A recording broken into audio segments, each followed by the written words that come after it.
Анда бажы кызматына да суроо ошол 2020-2021 жылы башка өлкөлөргө канча көмүр экспорттолду? Бул боюнча маалыматты даярдап берсек болобу. Өткөндө дагы эл өкүлдөрү сураганда бердик элек.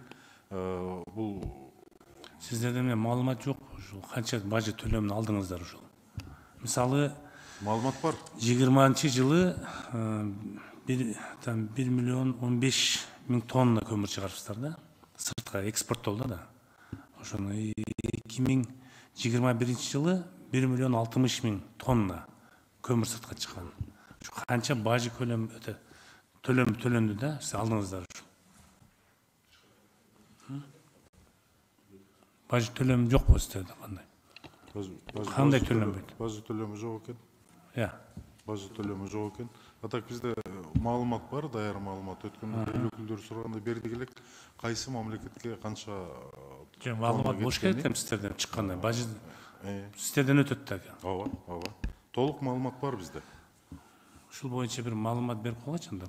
Сизге анда маалыматты кат түрүндө жолдойлук, бирок баягы мунун купуялуулугу бар экен. Анын купуялуулугу? Эмне купуялуулугу бар? Көмүр. Ошондой. Э.